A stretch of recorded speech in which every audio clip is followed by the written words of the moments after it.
All right. Hello, everyone, and welcome to an episode of Dear Doctor Fantasy. And for my very special guest today, I have Michael, better known as Cronk the Book Guy. Hello, Michael. How are you? G'day, Philip. Oh, my Oh, Australianism is showing right off the bat. There it is. But I yeah, love no, it. so good to meet you, mate. I've been really looking forward to this chat for multiple reasons. One of them is which I'm actually finishing work for the year today. So after this chat, got a little bit of YouTube work, and then I'm logging off for a few days. So For the you are holiday. like the herald of my holidays. Oh, good. Well, that's a good occasion to be talking together. And we do have a lot to talk about. You Yes. not only are a fellow booktuber, but you are also a fellow indie author, and you have some really exciting things going on that I would like for you to share with my viewers, if you don't mind. First Yes, of all, please. your channel, Cronk the Book Guy.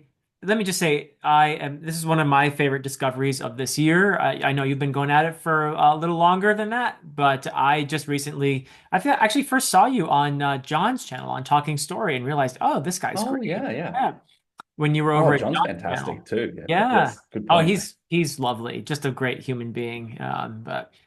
But yeah, I thought, well, I got to look at this guy's videos and realize that you've been doing this wonderful read of not I mean you cover lots of the great series that we all love to talk about. You're a Malazan reader, Realm of the Elderlings, you're a Cosmere reader. You've covered a lot of great stuff on your channel. But you Thank also you. do a really wonderful service in covering a lot of indie fantasy. And I think that that's something I try to do. I'm very fortunate in that I'm a judge for SPFBO, and that helps me to be involved in the whole indie fantasy sphere.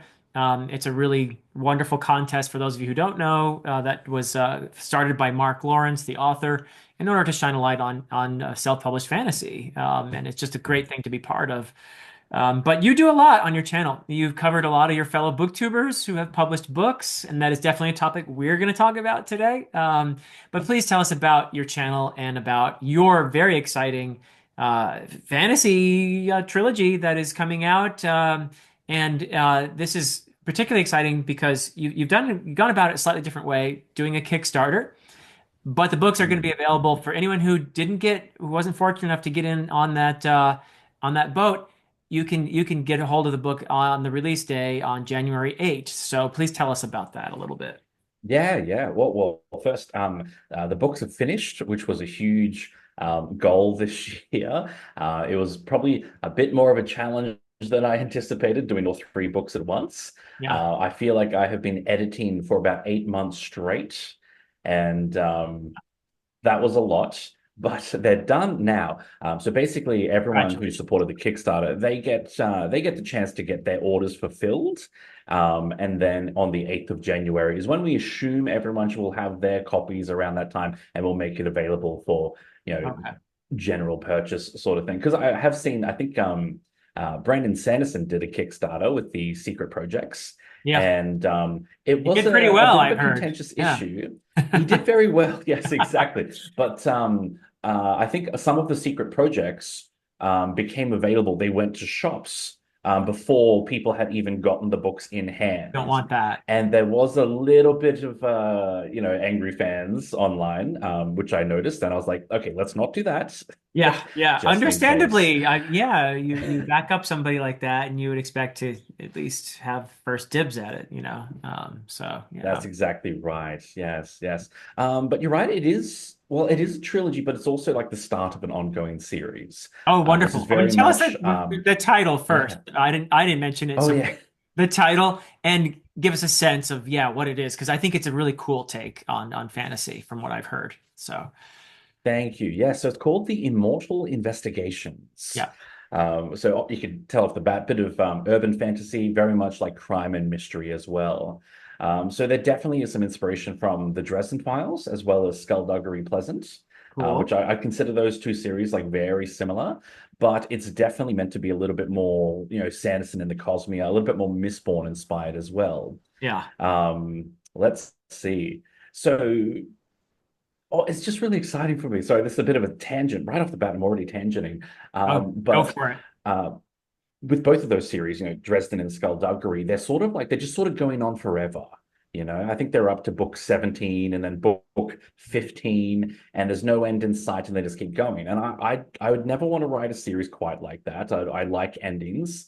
But now that people have actually started backing the Kickstarter, Uh-huh. and I'm like, wow, this is working. I get to do this now. This is going to work. I have committed to the 12 book structure. So 12 is the Wow. big number we're aiming for. And I don't think I'll release them in blocks of three, but I am sort of structuring them into blocks of three where they're Okay. sort of like trilogies together. So if you You're read doing these a three, Robin you'll see that Hobb there is, thing. You're doing like Robin yes, Hobb. good example. Yeah. Yeah, Realm of the very Elderling much so. for trilogies and one tetralogy, but Yeah. Yes, very much so. But no, it's great. One of the things I want to explore as well, my favorite aspects of the book is my main character is just a regular guy.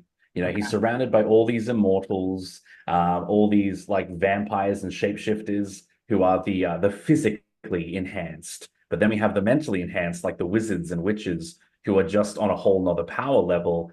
And he's just so outclassed. Mm. I've actually been watching The Boys recently on Amazon, Okay. and it's actually quite similar to that. The idea of like regular people taking on, demigods, people just would wipe the floor with them, and they've got to be smarter and sneakier, in order to keep up with it. And it's a good challenge, to never rely on plot convenience or plot armor, and to always make sure they've got a clever reason why they're still alive. But it's working really well, and I'm very happy with it. Very Yeah. cool. Yeah, it sounds great. So we, the readers, will be identifying heavily with this protagonist who's outclassed in this world where you have these supernatural beings with all these physical and mental powers. I like it. Yeah. Absolutely. Plus, the other really fun thing is the idea is that these immortals, they've always been there.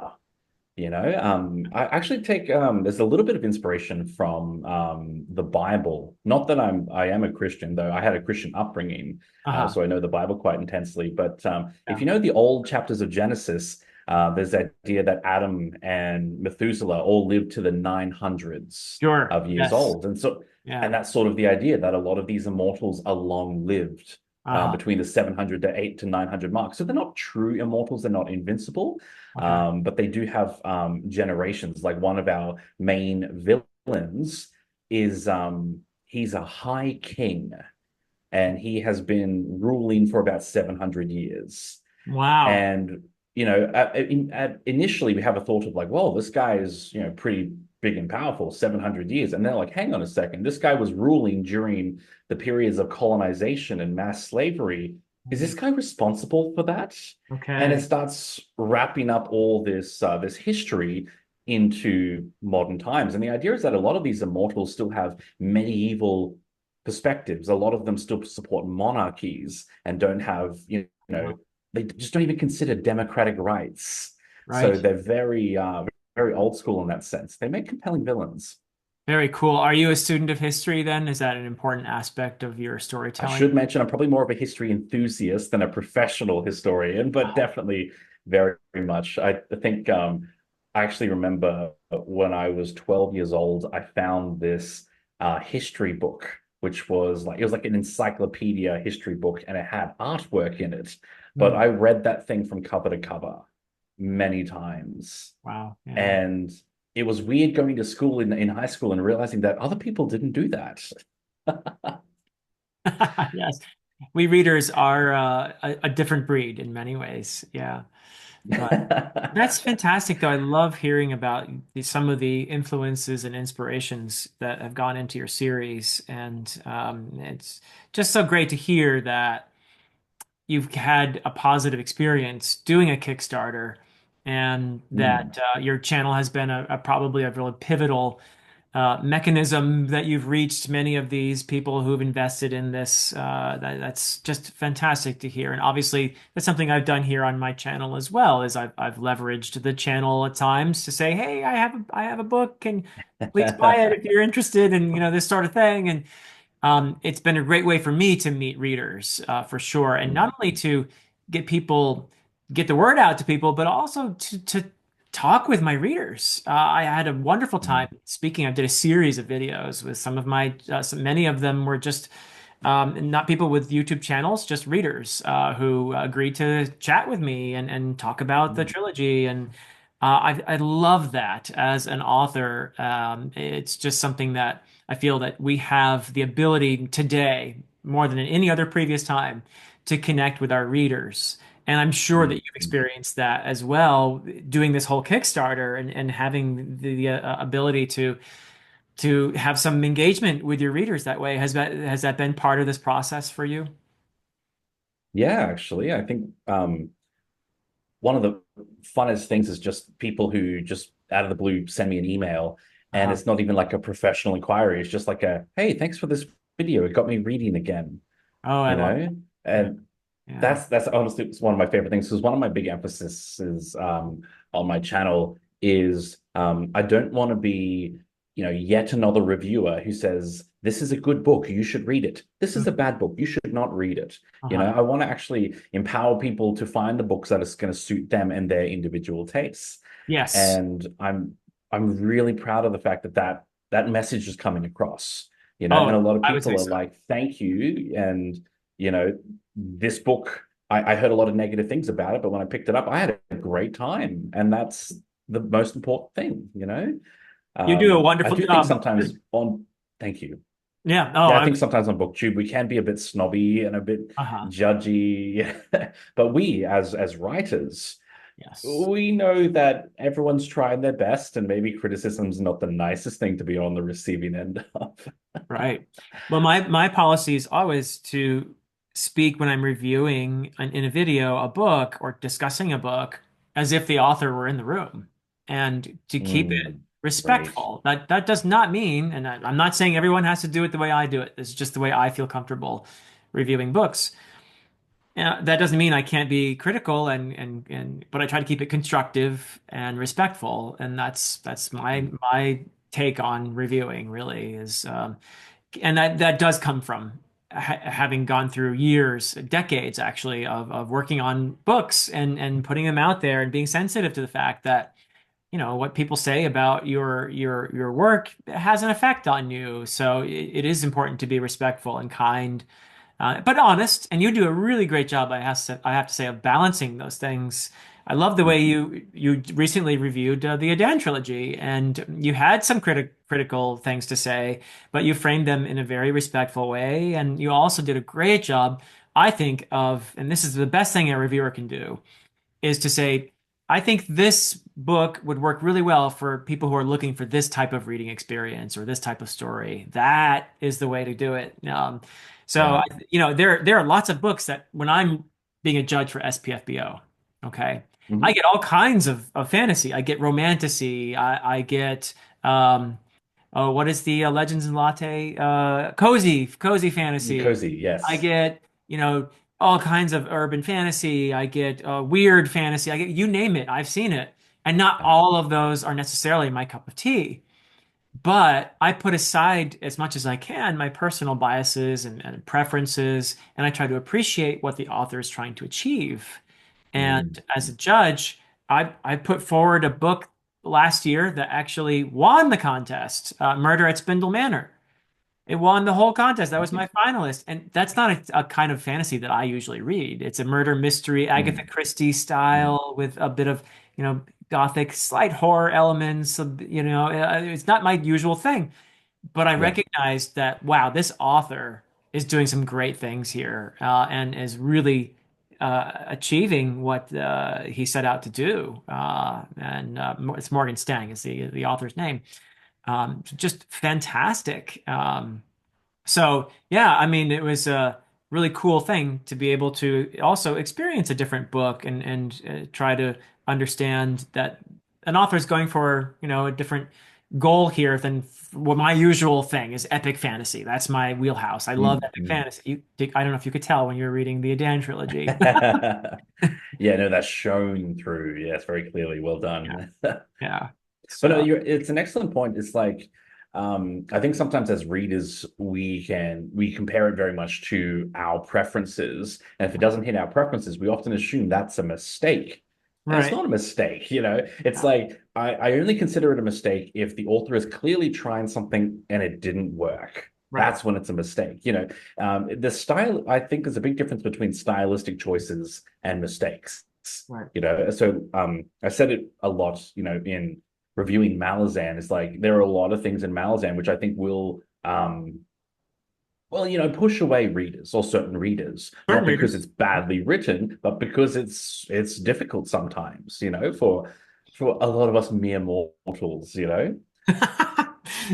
It has different conventions that are actually common outside of fantasy, but not so common in fantasy. And that can put off a lot of people Mm. who are pure fantasy readers. And they're like, wait, where's my set of protagonists? Where's my hero that I root for here? You know, Malazan doesn't give you that. It really doesn't. No.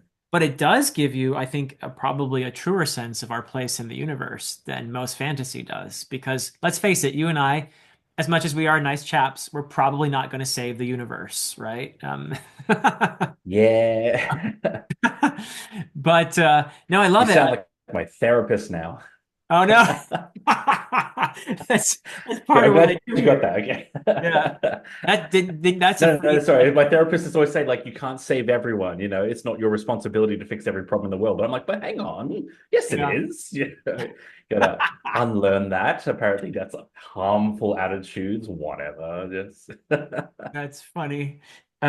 Yeah, no, I mean, I really appreciate the way, and just to give another example, when you were reviewing the Adan trilogy, one thing that you said that I don't know if anyone has ever commented on this quite the way you did, but I thought was actually a very accurate assessment on your part was that a lot of the times, in spite of it being a fantasy, I am striving to do a kind of realism in the storytelling, which is very true. I felt it was very important to me, at least, to portray violence, for example, the way I felt violence would actually work. Like I'm not trying to glorify violence in any way whatsoever, and yeah, yeah. in fact, I'm trying to show it as horrible and painful and visceral and you know scary and all of that.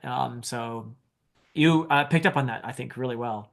Oh, no, that was I could not praise that enough, to be totally frank, because I think it was as early as chapter two or chapter three. Dayraven tells that story Uh-huh. about how the Mark and Torlond are two different countries, and oh, they're kind of similar, but they're not similar Right. because you know we sent someone to be married to them, but then they betrayed the marriage and then they remarried. So of course we're not. Yeah, and I was like, oh, that's straight out of history. That's exactly Yeah. how history works, and the old courts, and you know, it reminded me a lot of I think it was both the War of the Roses and the War of the Hundred Years' War Sure. between England and France. Yeah. Because that one in particular, they were like, "Oh, we once married one into your court, which means the throne's ours now. So move over. You know, we have Yeah. divine right to come and claim your land for 100 years." You know, I'm like, that's exactly how it works. Just tiny little infractions where one marriage didn't work as neatly as another, and suddenly it's war. And I'm like, you nailed that. And literally from that point onwards, I was like, yep, yep, realism, history, here we go. Every level of it. It was just, yeah, phenomenal. Which is saying something because there was like elves and magic. And I'm like, this is so realistic. But Yeah. it truly was. Yeah, no, I'm also a lover of history and I'm a medievalist. So that Mm. definitely is reflected in the work. And there are a lot of Beowulf nods that most people are not going to get, but that's okay. There's just a ton of even the structure in some ways. A lot of the stories within the story is very much a nod to Beowulf, where if you're Mm. familiar with Beowulf, you know that it doesn't stay on course very well. There's a lot of side stories, True. that a lot of Yeah. history, a lot of, you know, when Beowulf kills Grendel, the bard has to sing a song and compare him to Sigmund or something like that, you know. And so there's all these distractions along the way. But the cool thing about them, from my perspective, is that they are thematically linked to the main narrative, Mm. that Mm. they're not just random, that they have a Mm. purpose in forwarding the story. It's not the same purpose that modern consumers of stories would be accustomed to, at least not in the way that we would see it, but they're very relevant to the story in the mind of the bard, in the mind of the people of the time who would have known the story very well. So, in terms of the themes and the foreshadowing and stuff like that, those stories within stories can be, I think, a lot of fun. So, I tried to do a lot of that in telling the story and still make it palatable for a modern fantasy audience, which Mm. aren't always known for. Some people, can you believe this, Michael? Some people actually skip the poems in even like in Lord of the Rings. Can you believe it? Dreadful. Right? What a cardinal sin.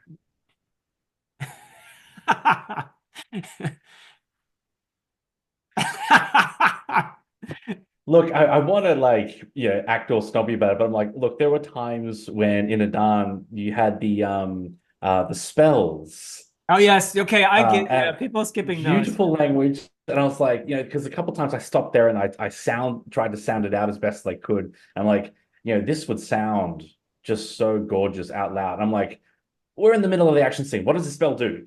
Just And you just get to go. the Yeah, next you skip it. explosion. And I'm like, oh, I'm such a pleb. But No, you're yes, in the heat forgiven of if you action, skip the sometimes. spells. Yeah, totally forgiven. Although I will say, people have told me who've listened to the audiobook that Alan from the Library of Alexandria has done. People who actually read the book earlier and then listened to the audiobook have told me straight out, I skipped all those stupid spells, buddy, but I loved it when Alan read them as part of the story. That was cool. So it's just interesting that people would find it more palatable in that particular medium. But yeah. No, I agree, actually. I fully intend to redo the series as audiobooks once they're all out. And it's the spells that I'm actually very much looking forward to. Uh-huh. Definitely. Yeah, the way Alan did the Yeah. It's actually funny because I got spells in my book in a similar way, but Okay. oh, it was tricky because again, going with the whole immortal perspective, I tried to construct the spells out of Sumerian language, Cool. going all the way back there. And it's actually surprising how much of that language we still have, Uh-huh. like historically documented and even quite well translated. Sure.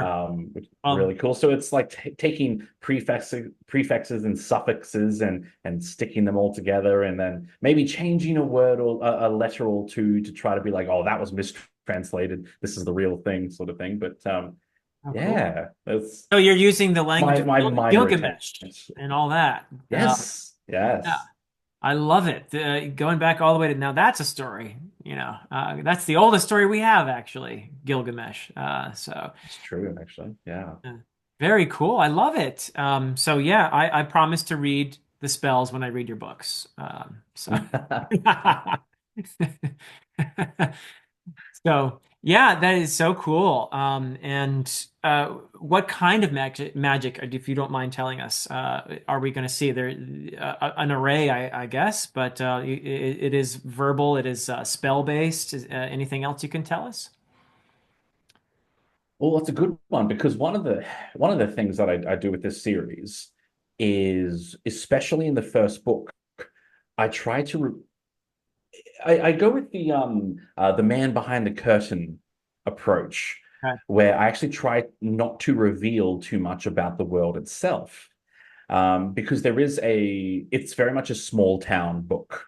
You Okay. know, our young cop is Jason Turner. He's striving to be a detective. That's his big dream, and he Right. finds a body that has been drained of blood, and he starts looking into vampirism in the small town.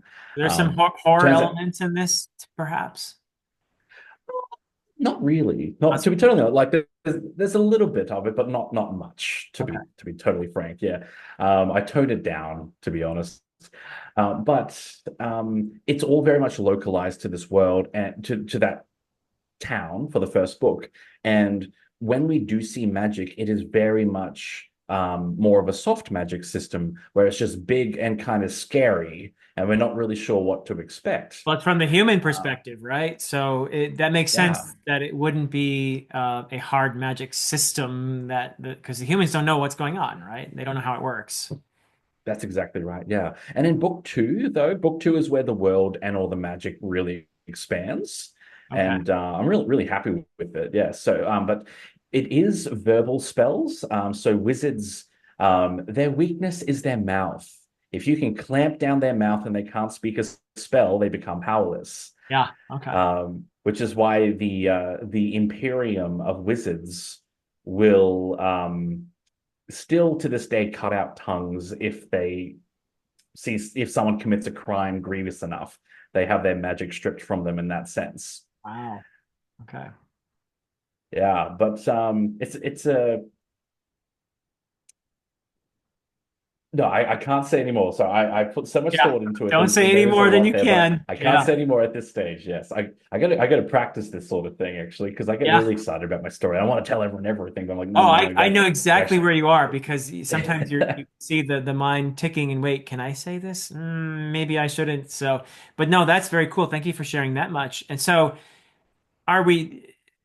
It sounded like it might be something where it gets to be more something the reader will understand how it works. But it doesn't sound like you're mm. leaning into a really like Sanderson-esque hard magic system where it's a big, aspect of the story, or maybe it does go in that direction. I don't know. So No, it does. It is very much a hard magic system by the okay, it end. does get there. Okay, Yes, yes. all right. Yeah, because look, one of the things too, I want to emphasize this is that as much as I am a big student of history, and as much as I love my Malazan and my Realm of the Elderlings, this book series is very much intended for people who well, one of the intended readerships is people who are not reading at all. Uh-huh. And I want someone who hasn't read a book in 6 to 12 months or much longer to be able to pick this up and knock it down. Yeah, it's one of the reasons why the first book is less than 400 pages. It's meant to be short, easy, and compelling, which is why it's designed to be like very short plot, very fast moving plot. Mm-hmm. Hmm. Um, and I'm proud of it too. It's also why I keep a lot of the world building and hard magic details out of the first book, Okay. just to make it an easier transition. And I'm proud of it. I do think too, some people might be like, oh, this isn't very complex, and Okay. I'm like, no, that's okay. It's meant to be that way. You Yeah. know, I am already in the planning stages of another series that I want to write, which would be a high fantasy with big 800-page books, and that would be something that would be more complex, Uh-huh. Uh-huh. which, I'll work up to that point. But this is definitely aimed for people. Like, of course, the idea is to find a middle ground where Right. people who are reading more complex books will still pick this up and have a good time, and there'll be enough juicy elements for them to sink their teeth into. Yeah. But I also just want to try to improve literacy on a whole, to do my part to just help people read books and make books accessible and not hide them behind, too much complexity. And Mhm. I absolutely think there's a time and place for all types. I But agree. that's something that I've always just felt very strongly about. I want to help people read and just prove that reading is still fun, Yeah. you know? That is exactly why I appreciate an author like Brandon Sanderson, who brings a ton Mm. of people into fantasy. And, it's not what I reach for necessarily. I have read Mistborn and I have read the first three Stormlight Archive books, and I intend to finish at least the first arc of the Stormlight Archives. That meaning the first five books. And I appreciate though what he's done. I talked to a lot of people on this channel about their reading journeys, and a ton of people have told me that it was Brandon Sanderson who brought them Mm. back into reading. And I really appreciate that. Yeah, that has a place. And then there's a place for a more sprawling, more complex reading experience like Wars Mm. of Light and Shadow by Johnny Wirtz, or the Malazan Book of the Fallen, or Realm of the Elderlings, that kind of thing. And it's not that one reader is stuck with one type of experience either. Sometimes I Mm. want Yeah. a quick Yeah. read. I want to have just a fun, ride where I don't have to think too much and Mm. just be in a more plot-driven kind of story with the type of prose Mm. that Sanderson talks about, like transparent prose where I don't have to think too much, And sometimes I want to be wowed by beautiful prose that has metaphors in it and it plays with the Yeah. language and immerses me in the world through the language. And so then I turn to a Johnny Wirtz or Steven Erikson or something like that. So yeah, I agree with you that they all have their place, and we don't have to Mm. disparage one while we praise another. It's, they all have a purpose that they serve, and we can be thankful to the authors who give us these wonderful stories. Yeah, absolutely. I think it reminds me of an exercise video I saw a few years ago. Um, it was presented very much as like a big clickbait thing, the ultimate guide to getting a six pack. But I'm like, wait, this guy is like a nutritionist and a health expert. Why is he doing clickbait? What's this about? Uh, But the video was like, if you want to, slim down and get a six pack and really work on your middle, you've actually got to do exercises that are relevant to where you're at in your fitness journey. yeah, And he starts by saying, hey, if you're up here in 30% body fat, just start doing long walks.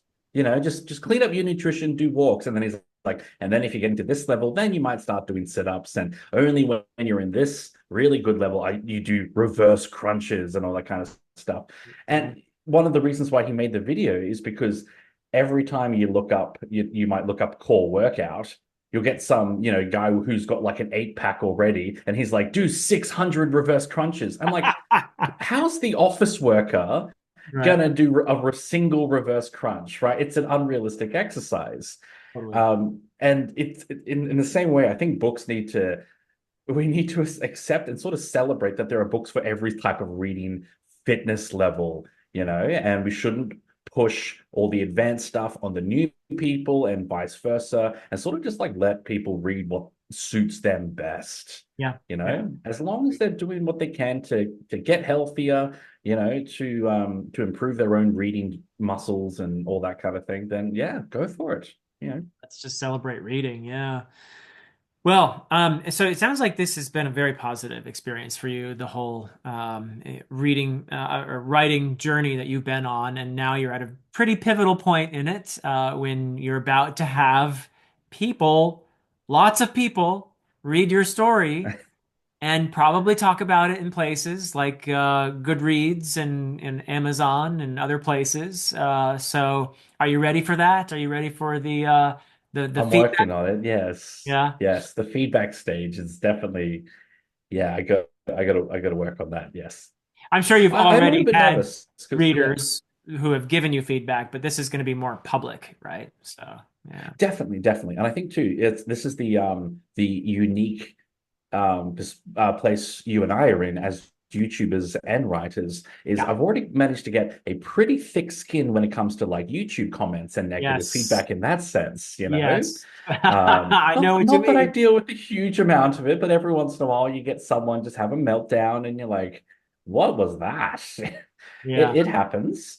And I remember like when I first started my YouTube journey, the first 6 months, there were times when I was like, oh man, how do I respond to YouTube comments that are negative? And I'm like, no, no, no, you actually don't need to. You don't need to get drawn into an argument. And Right.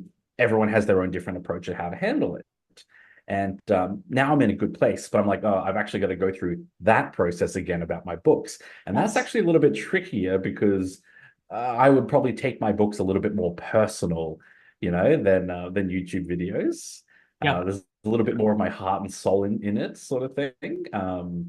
But yeah, I think something I was thinking about. I've heard some authors say that they deal with criticism by just not listening to anyone. Don't Uh-huh. don't worry about what people say. That's an approach. And I'm Yep. like, that's definitely, yeah, it's definitely one of the approaches available. Yeah, and if it works for them, but I think there's like a middle ground where you got to learn to listen what type of criticism you listen to. Yes. Because I like to think that like when I have criticized books, I try to make it as constructive as possible and even helpful if I can, and maybe rather than saying this sucked, I say this didn't work. this is why it didn't work. Here's a alternate solution of what might have actually improved it, and Mhm. actually try to really engage with it and be kind. And I'm like, you can absolutely listen to criticism when it's done in kindness Yeah. and with thought. It's the kind of stuff where it's like, oh, this book has a sex scene, 1 star. I'm like, well, I'm not going to listen to that. Like, what Right. does that even mean? Right. That sort of thing. And I But have yes, gotten all that kinds was of. something I wanted. Go Sorry. ahead. Oh, well, that's something I wanted to ask you about. What is your approach to handling criticism of your books? Yeah, like you said, it does depend. Like, I've had people more kind of trollish behavior, I guess, but as you said, having a YouTube channel was good practice for taking a beating here and there. The vast majority of people, though, honestly, have been super kind and very Yeah. supportive. I made a video announcing that I was going to release my books and I was going to self-publish them, and I got lots of just beautiful, heartwarming comments, and a couple people who had never seen my channel or that I knew of had never left a comment on my channel before, at least wrote something like, "Well, you're a booktuber, so your book's gonna suck," stuff like that. So Oh man. you don't really need to Yeah. engage with that kind of behavior at all, in my opinion. Mm. And then you get a range of similar types of, in terms of reviews of your books. My firm advice is to never engage with a negative review.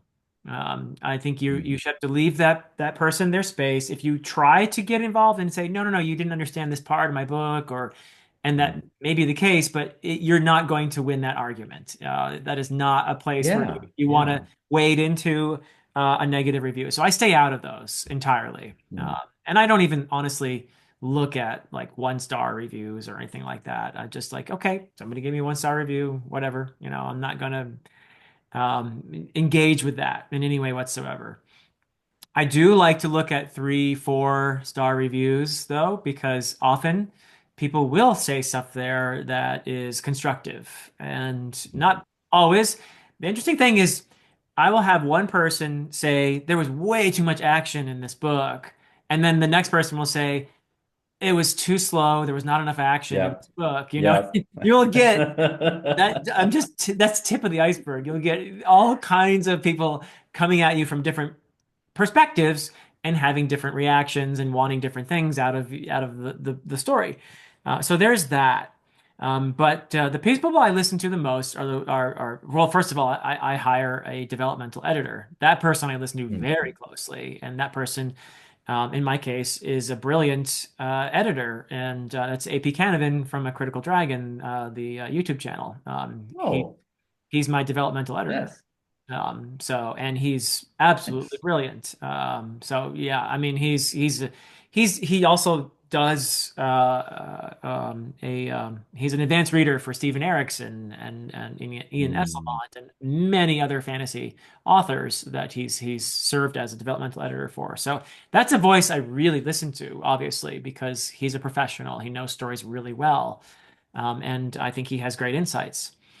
And then there are others like yourself that I watch and listen to. I think, oh, he's actually right about that. Maybe in the future I might do something slightly differently. And I find it very helpful, and I'm very grateful for people who read the Mm. books and engage in that type of critique. And of course, it feels good when they say nice things about your book as well. And Yes. I have a tendency to want to occasionally go back to a 5 star review and see what that person had to say and just bask in it a little bit as a Mm. bit of encouragement.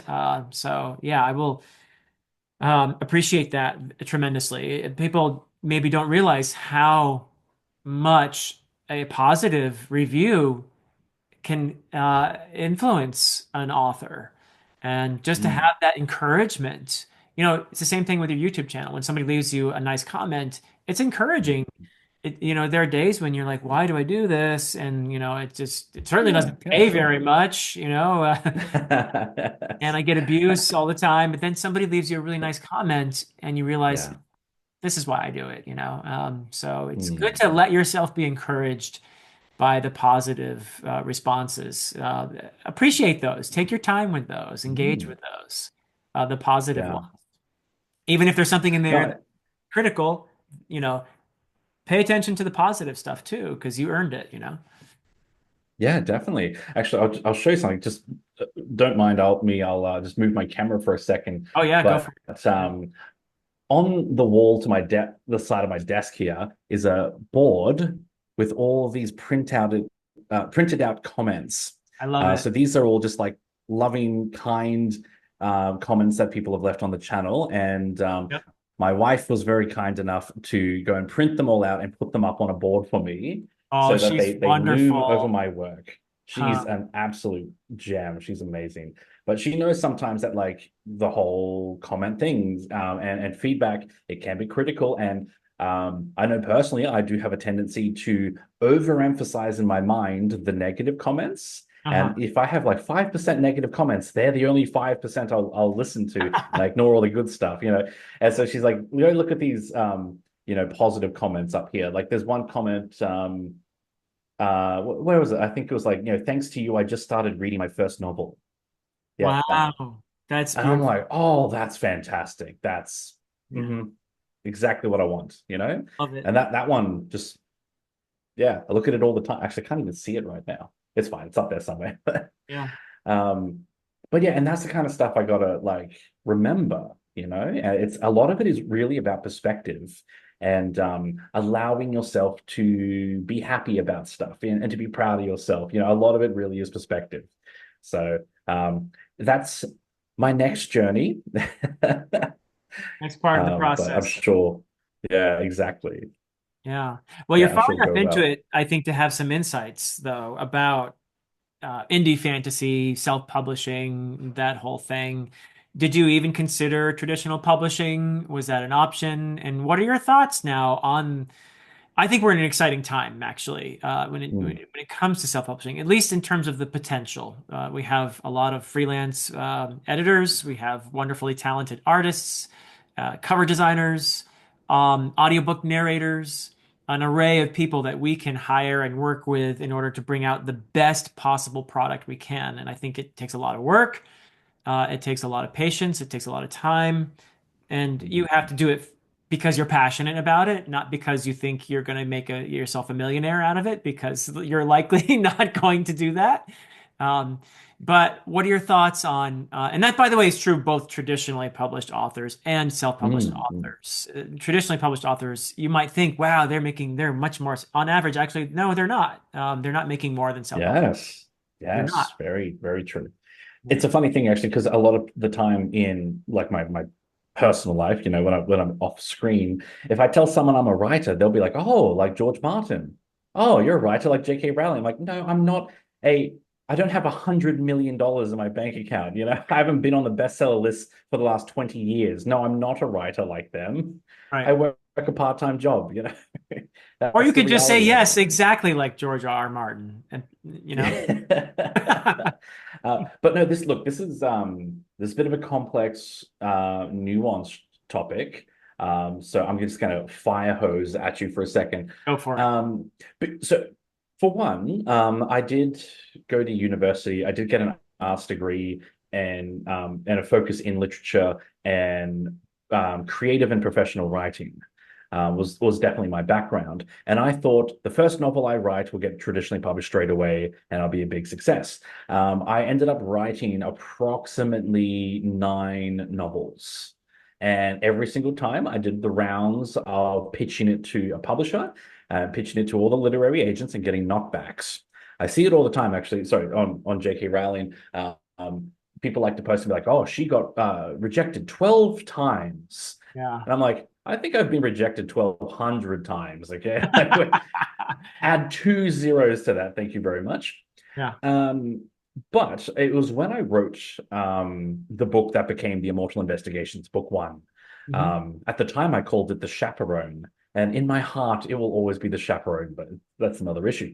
Um, when I wrote it, and I did the rounds of rejections, I was just like, you know what? This is actually a really good book, and I believe in it.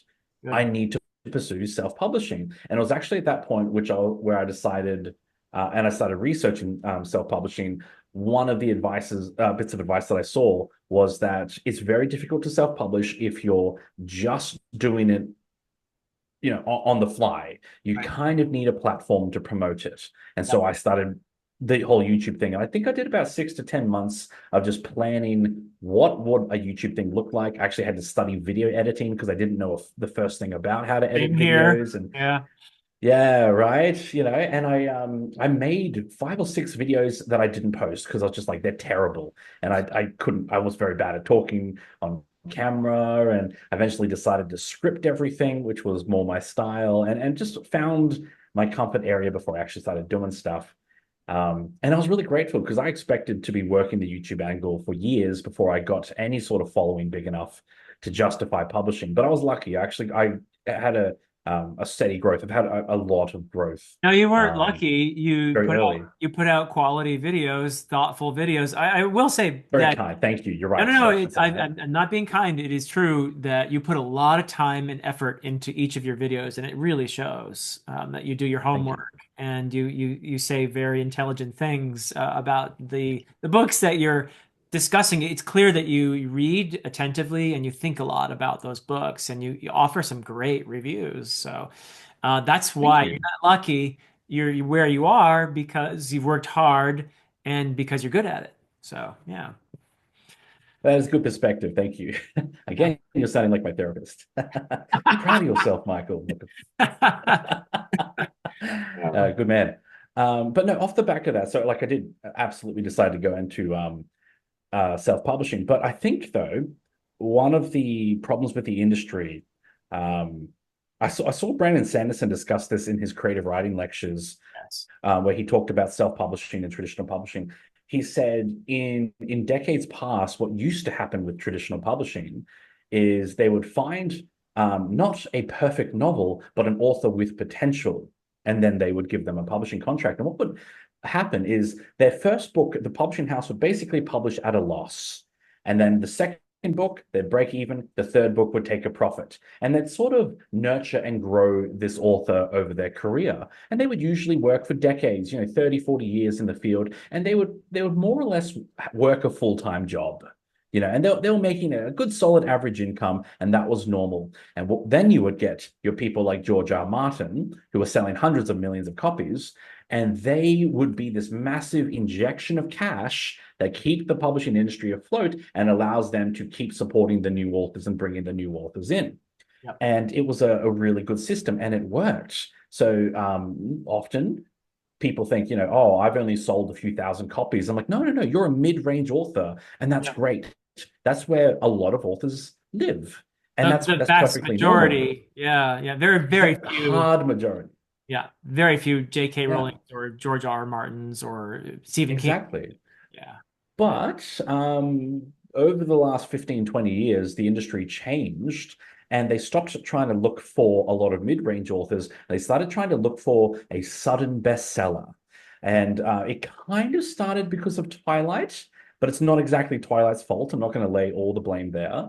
But what happened with Twilight is because it was an unknown author who went straight to best-selling and to phenomenon levels. yeah, They suddenly rushed to pick up all these other new vampire books in the same way. But then they started looking for the phenomenon book, which is where you get the Hunger Games and a lot of Sarah J. Maas and a Fourth Wing, I think, is one of the more recent ones. yeah. But they basically look for something that's going to be super popular immediately.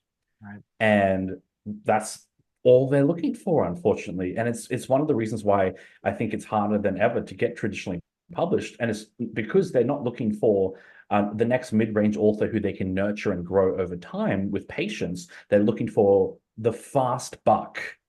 And unfortunately, this business model, I think, is just shooting themselves in the foot because the fast buck business model is not sustainable. It doesn't promote consistent steady growth, and it means a lot of good authors are going into self-publishing instead. And the self-publishing world is getting bigger and easier to get into than ever before, and people are treating it with legitimacy. And so I think because traditional publishing are pushing so hard in one direction, they are slowly losing their audience. Mm-hmm. And I think that's a bigger issue because I say that partially because I'm like, well, I got rejected, hundreds of times.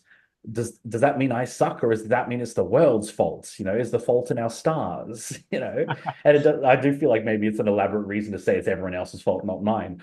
But there is an element of that where the industry has changed so much, and a lot of the advice that young authors are given isn't relevant anymore. It's for an old world that doesn't exist. Right. You know?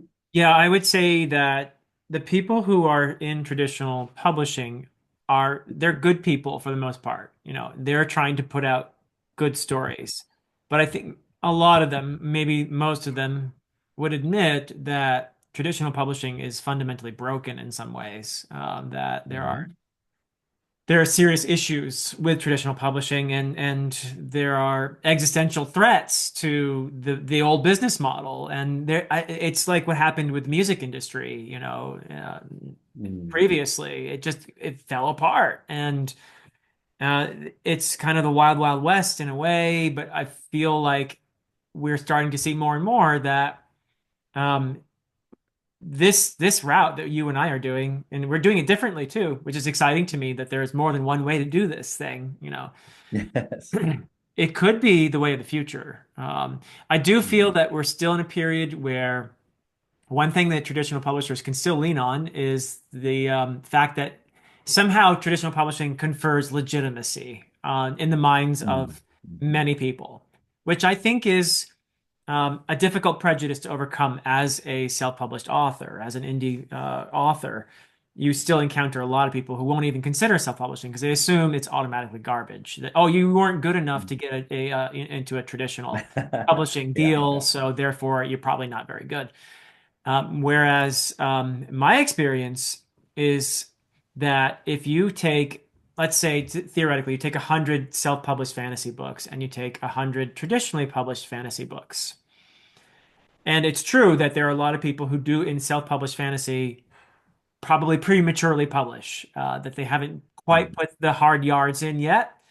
And there's a lot of editing that could be done. There's a lot of work that could be done, refining. There's probably something there that's in the core of it that's really good. There's a great idea, or there's a wonderful character, or something. But there are rough edges that probably should have been worked on a little more before jumping into publishing. Now, not everybody can afford a developmental editor or a copy editor or what have you. Yep. It's not cheap, but Mm. there is that as well. So basically, if you take those 100 self-published fantasies and you take the 100 traditionally published, you're going to find a range of quality in both. And you're going to Mm. find at the very top of the self-published pile, you're going to find some books that can vie with the very best of the traditionally published pile, in my opinion. You're going to find great books in both. You're going to find more at the bottom end, probably on the self-published pile, than you will find in the traditionally published pile. You'll find more at Mm. the bottom end, for sure. I will admit that freely. But you'll find some in the bottom end, frankly, in the traditionally published pile as Mhm. well. And so Absolutely. there's a similar range. It's just that there's a different concentration. But you can achieve the very best, I think, by self-publishing these days, because we have freelance editors and all these talented people, artists and cover Mm. designers and audiobook narrators, etc. And the opportunities for special editions are growing, and you can do Kickstarters for that as well. So I do feel that we're in an exciting time, and that the model is changing before our eyes for how to get your story out there. What we still haven't quite overcome yet is that prejudice with that Mm. a lot of people Mm. have, that somehow getting a traditional publishing deal confers legitimacy on your story. I don't know how we overcome that, but I feel that that is still there in the minds of perhaps a majority of readers. Do you agree with that? Yeah, yeah, definitely. I think that one will persist for a while still. Uh, But you're right. You're right on a lot of that, is you can get a range of quality even in traditional publishing, and it's oh not yeah. necessarily a guarantee of good quality. But it makes me think, uh, you mentioned at this towards the start that I cover indie books, and that's true. Like I've got a couple of indie videos up on the channel at the moment. But I read a lot of books which didn't make the cut. A Yes. lot of indie books where I was like, no, I don't think I can promote this. If I talked about it, I'd be criticizing it more than I'd be praising it. So we And gotta, that doesn't yeah, feel you good. gotta drop that one. No, that's exactly right. Yeah. So there definitely is. There's a lot of rushing. There is a lot of not going through editing process or reading processes for sure. Um, and I remember I spoke with one guy where I was just like, "Hi, look, I read your book, but it doesn't sound like anyone edited it. Did you get beta readers?" And they were like, "Oh, I got beta readers, but they gave me really conflicting advice, so I just ignored all of it." Okay. I was like, "Oh dear."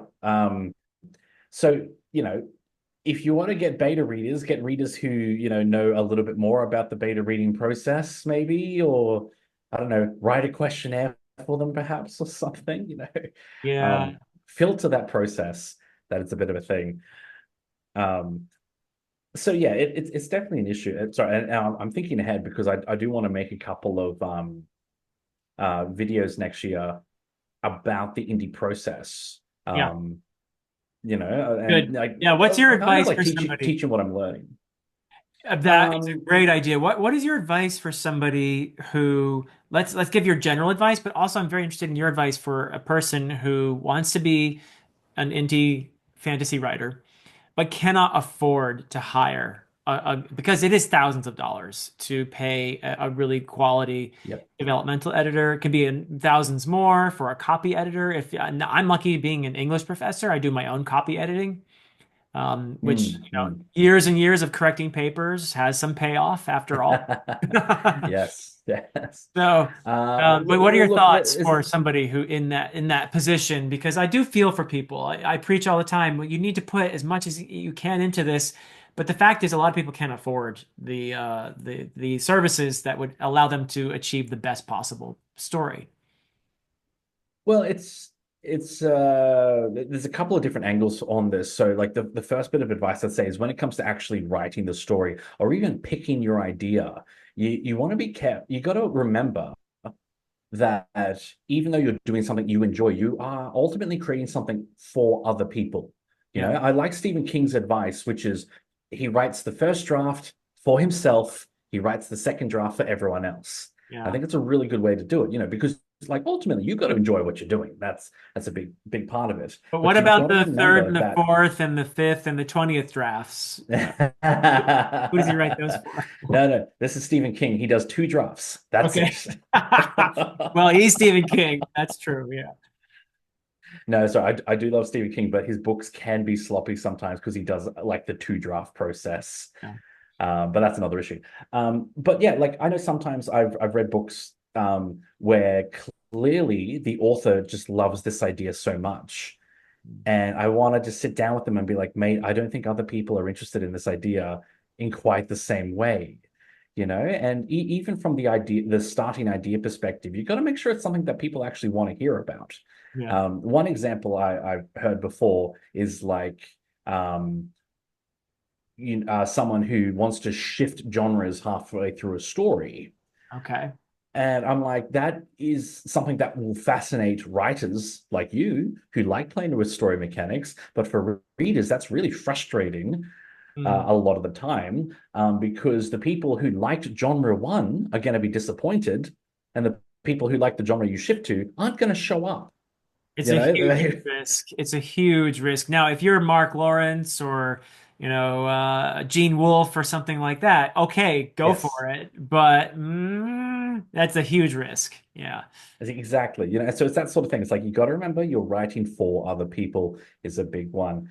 But as for actually like producing the book and marketing, look, if you can't afford a developmental edit, that's tough. Because I would say out of your three edits of big developmental, your line by line edit, and then your copy edit, developmental is the biggest one. If you can only afford one, go developmental. I agree. Um, Yeah. thank you. Yes, but if you can't afford even that, um, give it to someone to read. Give it to friends and family, or even reach out to I don't know, don't reach out to me because I don't have the time, but like reach out to someone who's working in the field, and you'll have to practice your own incentive because not everyone gives good advice, and that is the tricky thing. But you've got to get some advice, because this is something that I've learned. Like I said, I think I wrote 9 books before I did the Immortal Investigation, so I knew a little bit about book writing at this point. But even when I started working on the editing process, my editor would highlight a line and be like, "I actually have no idea what you're trying to communicate in this sentence." I'm Mm. like, "But what? But it's so obvious." Oh no, wait, maybe it's not obvious. And that's the Your brain knew, but theirs didn't. Yeah. yeah, that's exactly right. And there is always going to be a certain internal blindness when it comes to your own work. You've got to get that other perspective. If you can't do it line by line, at least do it by the really big stuff and try to see, does this plot line work? Is this segment of the book boring? Does this character feel realistic? Big picture stuff. And if they're reading it, but they're not giving good advice, ask them questions. Mm. Sit them down and, make sure it's a safe place. Yeah. Like I hear authors say it all the time. It's like, I ask them for feedback and they're just like, oh, it's great. I'm like, okay, but did you convince them that you want to hear the negative feedback too? Because sometimes you gotta, go on, hit me with it. Hit me. You gotta let them know that they're safe to give you the negative feedback too. Absolutely. But again, another bit of advice from Stephen King is literally write a lot, read a lot. You Uh-huh. know, it's a great piece of advice. If you want to write an urban fantasy, you got to go read some urban fantasy. Yep. If you want to write high fantasy like Brandon Sanderson, you got to go read high fantasy like Brandon Sanderson. It really is that simple, and practice a lot. This is another thing too, because you said it so well, Philip, when you were like, a lot of people rush, the book, they publish too soon. I think it's that, but it's also people often publish the first time they've ever tried writing.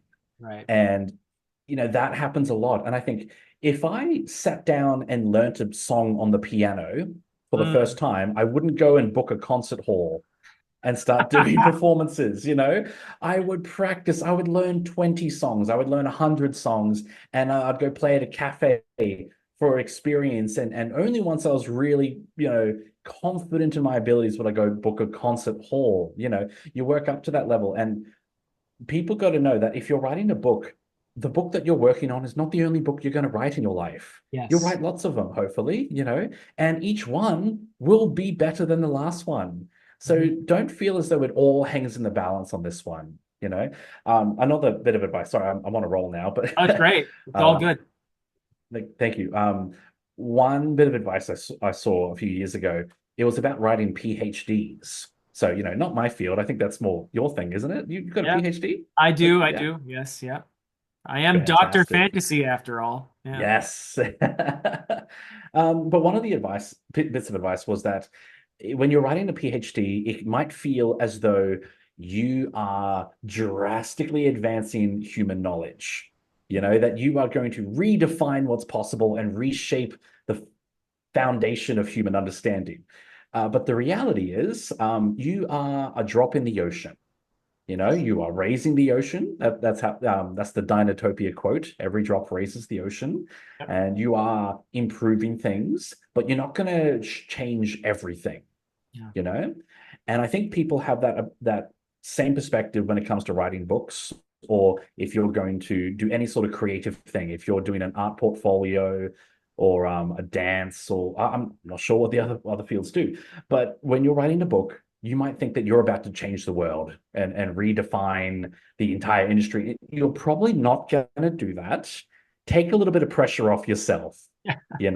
Just write the book you're doing and have a good time and write it really well. And remember that you might write a better book next time and publish that one if you want to, or maybe publish the third or fourth one. Once you are confident you're happy with where it is, you don't have to rush it because the whole world is not going to fall apart if it waits for you. Very well said. I hope Very that helps. appreciate that. Yeah. No, it is it's a journey that you have to think of in the long term. And you don't want to rush it. And it is important to hone your craft for a very long time. But it also is important this is a mistake that I feel I made. Um, Yeah. I had this notion that I was going to learn dead languages and, travel Mm. and do all this stuff and do all this reading and read all these things, and only then would I write this masterpiece that would not necessarily transform fantasy, because that was not my goal, but would be a sort of an homage to fantasy or Mm, something like that. And mm, I waited and waited and waited probably too long to start writing stories. So what I'd like to say to people is kind of what you just said. Don't wait to until you have the perfect story to start mm, writing stories. Start writing, and probably your initial, two or three, you may abandon them midway. They may not be, even if you finish them, something you'd want the world to see. I know I wouldn't want the world to see my first draft of The Way of Adan. mm. That's for Yeah. sure. So right. In other words, if you want to get good at something, you kind of have to do it, right? So don't postpone until you have the perfect, Mm, your fully formed author, and like Athena coming out of Zeus's forehead, your story is going to come out mm. perfectly formed, right? That's not going to happen. You need to write. You need to work at it. That's beautiful advice. So you have some really great authors we have in common that we're fans of, that we enjoy a lot. Robin Hobb, we talked about Malazan. You recently released a video. Now I'm not let's say a diehard Cosmere fan, but I have spoken of my admiration for what Brandon Sanderson does for the genre. Mm. And you recently released a video about the Stormlight Archive, actually, and it was a very interesting one because you had Good. Glad you I think, a enjoyed it. really intelligent explanation for why the second book is the most popular of the series. And you also mentioned, I think, that you'd finished reading Wind and Truth as well in the course of that video. And I want to point out, for people who are looking for talented booktubers, you guys have to hear Michael sing, because he does the Disney song. Really, you nailed those, man. That was really, I'm Thank impressed. you. Hidden talents here. Wow. That didn't go where I thought it was going. But yeah, no, I I mean, love this. eventually it'll It's go funny. where you thought, but yeah, I had to No, remark on the singing. Yeah. I did singing lessons years ago, and it was just Okay. funny because my teacher, she knew jazz and opera, and I knew a lot of heavy metal. So there Nice. weren't a lot of middle ground of songs that we both knew that we could practice and rehearse. So No. we ended up doing Disney. And I kid you not, like I did a year and a half of singing lessons, and we did exclusively Disney songs. That's so great. That is so great. Well, it paid So off for that video. I know, right? So like what I realized is like, look, I need to sing a little bit from Go the Distance, and I'm like, man, you cannot sing Go the Distance softly. That is a power ballad I mean, of a you had some song, range there you too. You've know? got some range. I mean, Thank you. are you naturally like a bass or a baritone or? Baritone bass is probably Okay. like I'm on the lower end of middle. But Yeah. that third piece, you went way up in the tenor range. That was impressive. Thank you. Yeah. And it was a few opera techniques. I remember my teacher was always like, drop the larynx. I'm like, but people don't drop the larynx in common singing. And she's like, but it's better. Do it that way. I'm like, "Oh, yeah," and it works, She knew. She Um, knew. Yeah. she was good. I should actually look into that actually. I wonder if she's still doing lessons because I stopped too soon, to be totally What you honest. There's a should lot do more I could is learn. is contact her and tell her to watch that video. I know she'll probably criticize my technique, to be totally honest. Well, it's way better than mine. I can tell you that. Uh, Thank you. but anyway, Yeah, where I no. was, go ahead. I'll say you mentioned Stormlight, Yeah. because I did a video. Is Words of Radiance the best? But I got a couple more hours of editing to do this afternoon because it's morning my time. And then I'll be doing the next video, which is like a part two to that, which is Rhythm of War. Is it the worst Stormlight book? Okay, Michael, I want you to convince me, because I've been stalled here. I read the Oh first yeah. and you said Oathbringer is your favorite, so you're the person to help me here. Yes. Yeah. I Okay. enjoyed the first two books. I really did. Hmm. I enjoyed the first two books. There's some great character moments there, with all the major POVs. Really enjoyed them all. And then Oathbringer happened, and for me, I got a little impatient. Let's put it that way. I got a little impatient. I'm not a fantasy reader who particularly comes to fantasy wanting a complex, hard magic system and I get why that appeals to lots of people. I think it's wonderful for people who do enjoy that Hmm. because it's part of the storytelling as this magic unfolds, and it's part of the character's journey, but it's also part of the reader's journey as you come along with the character to understand that magic, and that can be fun and cool. So that is not really why I read fantasy so much. So Oathbringer to me got more into the intricacies of the magic more and more, which is understandable. This is Brandon Sanderson after all. That is what he does Yeah. Yes. really well. Yeah. And so I found myself being impatient with that. And I understand that Rhythm of War is maybe even more so how are Gotcha. Okay. fabrials constructed and that kind of thing. I'm just not that interested in that. So convince me that I need to read Rhythm of War and maybe go on to Wind and Truth. What's your pitch for me if Oh, you okay. Well, I'm just questioning, did you finish Oathbringer? I did. I finished Yeah, Oathbringer. okay, yeah. Okay. No, it's really interesting actually that the idea that Oathbringer would be a slowing point. Because you're right, I think and by the time of book three, he does start expanding a lot more out, into the world building and to the magic system for sure. I do like the whole war plot line is a big one. I do like the idea that the Parshendi are not necessarily the bad guys. It's not a black and white situation that they as a people have been appropriated by let's call it a ruling class, Right. who've kept them oppressed and We'll keep it for um spoiler free, but yeah, that's good. Yeah. Okay. Yeah, and I think that's something I appreciate. But for me, the driving force behind why I appreciate Sanderson's work is honestly not so much his magic system, so much as it is his mystery. Because I Mm, okay. love, like, he is famous too for his big plot twists, which he Yes. does all the time. And the And I Sanderling. love the Yeah. fact that, yes, the stand, yes. But I always love the mystery plot lines because I find them so satisfying because he always has a good, strong plot twist at the end. But he always foreshadows it so much. Like, if anything, he over foreshadows.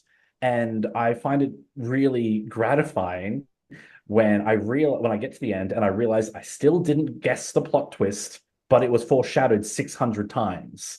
Wow. That's um, that's a good feeling because when you're a writer, you see tropes a lot, you see patterns a lot, you tend to guess where the story's going. Yeah. That Oh, yeah. happens a lot. So it's rare that I get surprised, Yeah. which it sounds a little conceited, but it is the truth. But when It's you one of the spent reasons so why I much try. time thinking about these kinds of like where could the plot go, I understand completely what you're saying, and it's just Mm. you almost can't help guessing, as from your writer brain is firing while you're reading a book. It's hard to turn that off, isn't it? Yeah, yeah. It's one of the things I try to do is like in order to help myself be surprised more often, I try not to analyze the book while I'm reading it and Uh, sort of analyze it after the fact. Um, but yeah, to read Rhythm of War, look, I do think Rhythm of War is I still think it's a good book. I still think it's a five-star book. It's a Stormlight book. You don't get a bad book. I do think though the whole it's something I'll mention in my video, but the science plot line, I think it has more of a reputation that's not quite deserved. okay. Um, Okay. without spoiling too much about the book, but there is a bit of a slog section in that book. I would say a good, I don't know, 500-600 pages of it is really slow. Okay. And there's very non-action heavy plot lines. And one of the most prominent of those plot lines is the science plot line, but there's a lot of experimentation. But I actually think that plot line is legitimate, and I vouch for it because it's not just that happening. What's actually happening? It's an arms race. race. Okay. It's like Oppenheimer versus, the Nazis trying to build the super weapon. So Mm. while there is a whole lot of, science time and, let's redefine the laws of physics and thermonuclear dynamics, it's like there's actually a reason for it in the story. And they establish it very early in the book that this war is advancing technology and magical technology, So there are consequences, and it is very much a race and a game of cat and mouse There are between our, stakes. our There are rival head stakes. scientists. Yes. Good stakes. Yeah. Okay. All right. Exactly. So I do think that like that plot line, the fans have been a bit negative about it because it happens to come in a segment where there's not a lot happening. A lot of the other plot lines in the area are very slow. And that one tends to cop a lot of the blame, but I actually think that one's well written. Mm. Um, but there are other ones. There's a captivity plot line. I hope you don't mind me saying that I think as a that's not potential a spoiler, but spoiler to say that. Yeah. okay. But yeah, um, captivity can be boring because Uh, often the story goes into waiting mode. The character doesn't have agency, nothing's happening. You're just kind of like, so when's this plot line going to end already? You're just kind of sitting around waiting for the captivity to end. And I think that's the problem with that segment, uh, where we're kind of waiting rather than actually striving for something. okay. Okay. Um, Yeah. It's a good observation. That's hard to pull off. I completely agree. If you have a character who's been made passive, that can be tough for the readers. Even if it's unconscious, that can be frustrating for the reader. mm. So we want the character triumph, and all of that. And if that goes on for too long, then Yeah, yeah. uh, That's right. it's And the comparison too is like Kaladin is a captive in the first book. He's a yes, slave, he's a bridgeman. yeah. That's how he But starts the whole series. Yeah, yeah, yes, but that is like a masterclass in how to do a captivity plotline because he's got a couple of choices available to him and he's yeah, striving and he's going to work every angle and he's going to be creative and come up with solutions and he's not going to give up and he's going to keep pushing no yeah. matter what. And he has So he's not goals. just sitting around Yeah, waiting. Yeah, yeah. yeah. And he's not hoping someone else is going to save him. Right. Yeah. So it's a yeah. I don't know. Did that actually convince you at all to keep trying, or is that? No, but it gave me, well, I'm going to read it. And I like that I feel like I have a better understanding of what I'll be experiencing when I do take up the Rhythm of War and eventually do finish the Wind and Truth, like the rest of the universe right now. I know it could be like that. Hey, Yeah. But no, I'll be I was very very late to the excited party, to. but that's okay. I'm not Yeah, reading, these series to blow up my YouTube channel or something. I'm reading them because I'm no, genuinely I know. interested in the genre. As a student of the genre, I want to understand what readers love and why they love it. So this is actually very helpful to me, to understand. I think that there's merit in this same plot line that does, I think you're right, as far as I've heard in the more non-spoilery assessments, get a lot of the flack for Rhythm of War being perhaps the least favorite of the Stormlight archives. So good. And yeah, we still have a couple of minutes to go here. We ran out of time to talk about all of these wonderful series that we have in I common. know. But No, I do you feel are, a kindred spirit here. Actually, I feel like you and I could talk for hours quite comfortably. yep. Also, I tangent and monologue a lot, so that yeah, I'm that's But on me. you have good things to say, so that's perfectly fine. I love it. Thank you. But you are a fan of Realm of the Elderlings, for example. That's a series that I Mm, finally finished. Though I took my time. Speaking of having a trilogy here, a trilogy here, a trilogy mm. here, that I took a lot of time in between those initially, at least. I read the Farseer, I don't know, maybe 7, 8 years ago, maybe more. Yeah, yeah. Actually, more, even probably a decade ago.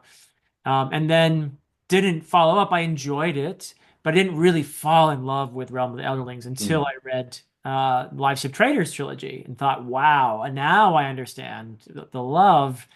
And then I read Tawny Man, and oh my goodness, Yeah. that was what convinced me that okay, this is a favorite now. And I shed a lot of tears in Tawny Man as well. Um, uh, Right. yeah, yeah, Yes. No, it's true actually. I do think I think the first trilogy, the Farseer trilogy, is good, but it's like 9 out of 10, where the rest of the series is 10 out of 10. You Yeah. know, I do think there's a little bit of refining skills still to Mhm. be done. But you're right. I do think Live Ship Traders is really the arrival moment. Like I think There's the a leap character up writing in there. particular. Yeah. Yes, Yeah.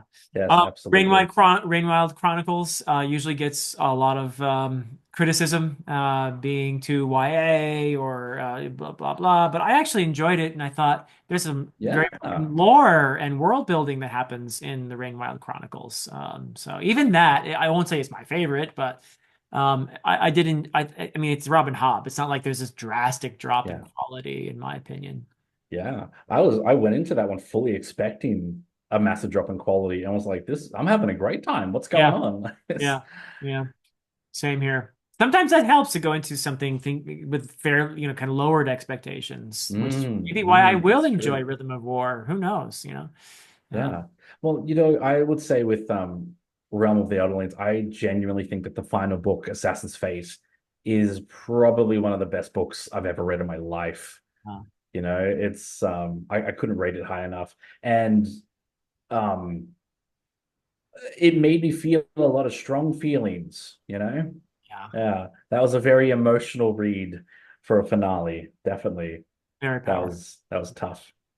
Yeah, I would say Yeah. that it's a close one for me between Tawny Man and Fitz and the Fool. For me, just a Mm. slight edge to Tawny Man, but I love Fitz and the Fool as I see well. it. Yeah. Yeah. I love Yeah. the Fitz and the Fool trilogy, the final trilogy. So those two are just like up in the stratosphere. With Life Ship Traders not too far behind for me. Mm. But Mm. but I also do love how they intertwine more and more as the series progresses, the two parts of that world. So that's kind of cool too. But Mm. Mm. yeah, we're gonna have to have a part two, I think, Michael. We're gonna have to talk more about the other series that we love. So It's very kind of you. And I think too, you've inspired me because I've been putting off rereading The Realm of the Elderlings for the longest time. But I'm like, no, you're right. I just love that series. I really do want to revisit it. I But I do. also want to start reading rereading Malazan, because this is the thing. It's like Malazan is so big, it's like painting the Golden Gate Bridge. As soon as you finish, you just gotta go back to the start and go again because it's that big. That's a You're great already due for analogy. more. Yeah. Yeah, because I'm literally I'm partway through the final Malazan book, the Forge of the High Mage in Ah, the okay. Path to Ascendancy, the most recent book, and that's the last one I'm up to. And I think literally as soon as I finish it, I'm just going to go back to Gardens of the Moon and begin all over again Wow. No, because you're so right. it's a I lot. loved Malazan. The first time I read Malazan Book of the Fallen, it blew me away. But I also said to myself, I'm gonna have to reread this because there's just so Mm, much that I don't feel like there's a I lot. quite grasped there. And it was the reread where I completely fell in love.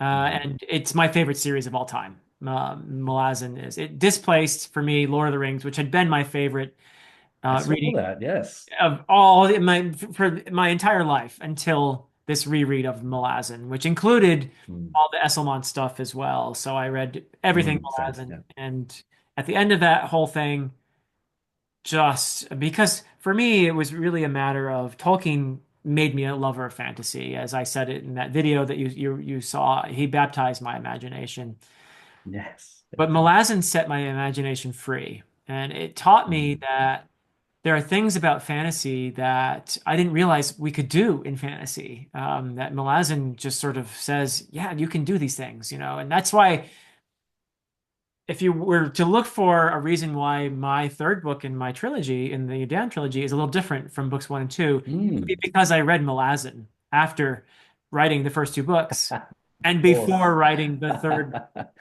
And Yeah. I loved it when in your assessment when you were reviewing the trilogy, how you referred to the third book as just weird, which is true. It is weird. I will readily admit that it is different in a sense. It is not.